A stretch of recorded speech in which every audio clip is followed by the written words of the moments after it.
सारे दुख, सारे धोखे, तकलीफ को सहकर भी चुप है, तो याद रखना उसका बदला मैं स्वयं तुमसे लूंगा।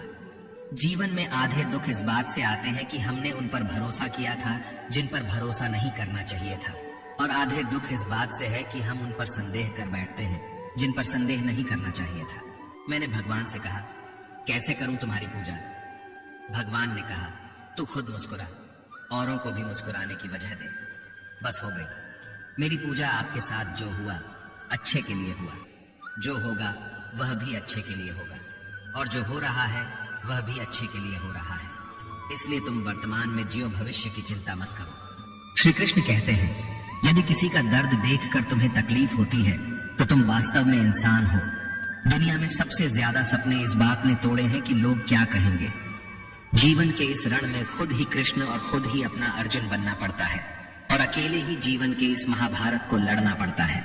अगर धूर्त लोग बस समझाने से समझ जाते हैं तो बांसुरी बजाने वाला कृष्ण कभी महाभारत नहीं होने देते। मुंह से माफ करने में किसी को वक्त नहीं लगता, परंतु दिल से माफ करने में सारी उम्र निकल जाती है। श्री कृष्ण कहते हैं, तुम स्वर्ग की चिंता मत करो ना, नर्क का डर रखो। कल क्या हो यह किसी को नहीं पता, बस तुम्हारी वजह से किसी का दिल ना दुखे। श्री कृष्ण कहते हैं, तू करता वही है जो तू चाहता है, और होता वही है जो मैं चाहता हूं। तू कर वही जो मैं चाहता हूं, फिर होगा वही जो तू चाहता है। हमेशा खुश रहने के 5 तरीके। शिकायत कम, काम ज्यादा करे, अपने समय का हमेशा सदुपयोग करे, अपने परिवार को समय दे, अपनी तुलना दूसरों से करना बंद करे, बुरे लोग और व्यसनों से दूर रहे। कर्म का धर्म से अधिक महत्व है, क्योंकि धर्म करके भगवान से मांगना पड़ता है, और कर्म करके भगवान स्वयं फल देते हैं। बुरे कर्म करने नहीं पड़ते, बस हो जाते हैं, और अच्छे कर्म होते नहीं करने पड़ते हैं। इच्छा पूरी ना हो तो क्रोध बढ़ता है, और इच्छा पूरी हो जाए तो लोभ बढ़ता है। इसलिए हर स्थिति में धैर्य बनाए रखें। मनुष्य कितना भी गोरा क्यों ना हो जाए, परंतु उसकी परछाई सदैव काली ही रहती है। आप किसी के लिए चाहे कितने भी अच्छाइयां क्यों न कर ले, परंतु समय आने पर वह अपनी औकात दिखा ही देगा।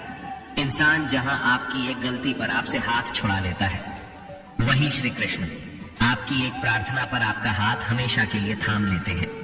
तुम अपने मन का मैल मिटा दो। चारों धाम मेरे अंदर है, शिव मेरे अंदर है, और श्री राम भी मेरे अंदर है। तेरा मेरा छोटा बड़ा अपना पराया मन से मिटा दो, फिर तुम सबके और सब तुम्हारे हो जाएंगे। श्री कृष्ण कहते हैं, जीवन में कभी भी किसी की भावनाओं के साथ नहीं खेलना चाहिए, क्योंकि उसके दिल से निकली एक आह आपकी पूरी जिंदगी बर्बाद कर सकता है।